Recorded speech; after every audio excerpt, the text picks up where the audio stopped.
Hai para majikanku, gimana kabar kalian? Aku harap kalian selalu dalam keadaan baik. Kali ini, aku akan membahas sebuah kasus yang sangat membagongkan. So, untuk mendengar kelanjutannya, ambil posisi paling nyaman kalian. Siapkan cemilan dan minuman kalian. Semoga kalian menikmatinya. Dan true story, kita mulai.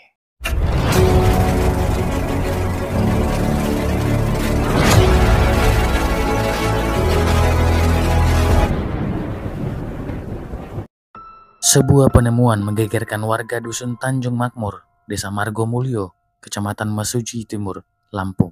Sesosok remaja perempuan berseragam SMK ditemukan bersimpah darah di tengah jalan. Korban ternyata adalah Anggi Lestari, siswi SMK berusia 16 tahun. Pelakunya mengejutkan, yang adalah pamannya sendiri. Anggi Lestari adalah gadis remaja berusia 16 tahun yang tinggal bersama keluarganya di Dusun Tebing Tinggi, Kampung Talang Batu, Kecamatan Mesuji Timur, Kabupaten Mesuji, Provinsi Lampung.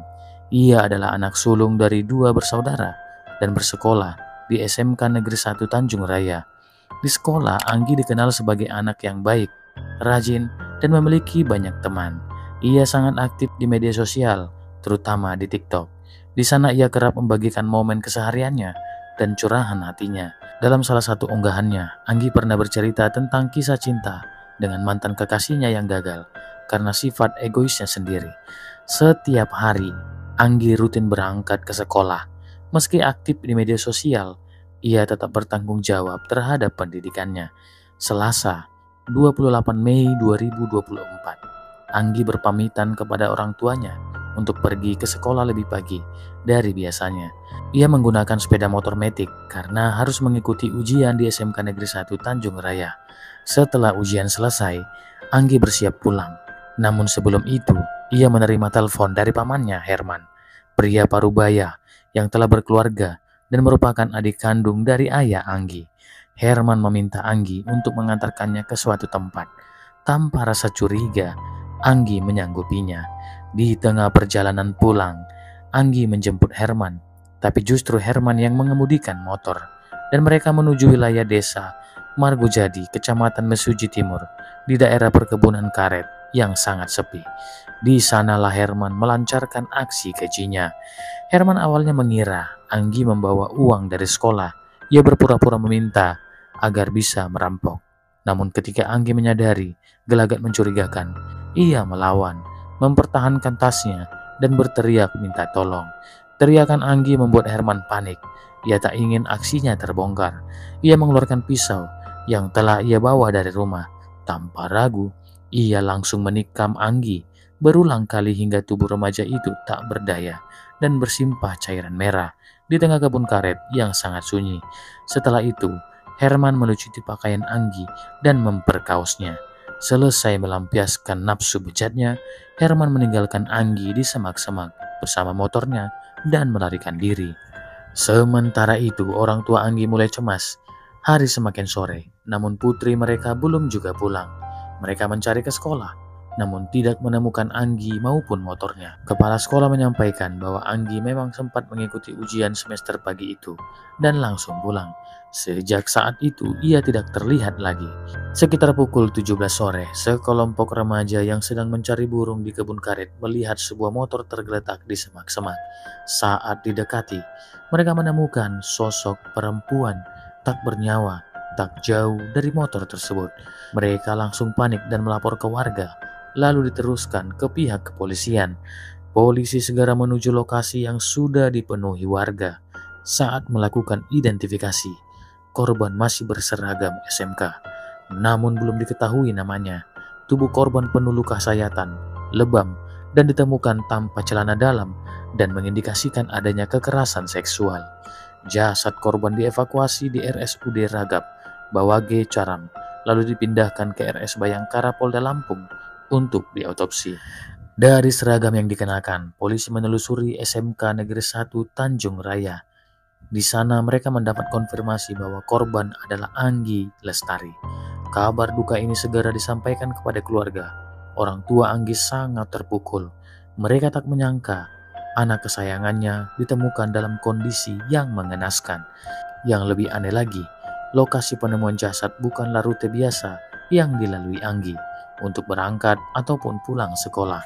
Seorang paman Anggi mengatakan bahwa biasanya Anggi pulang bersama teman-temannya, tapi hari itu karena jadwal ujian yang berbeda, ia pulang sendirian. Dari hasil otopsi ditemukan cairan sperma di tubuh korban yang memperkuat dugaan adanya pemerkosaan.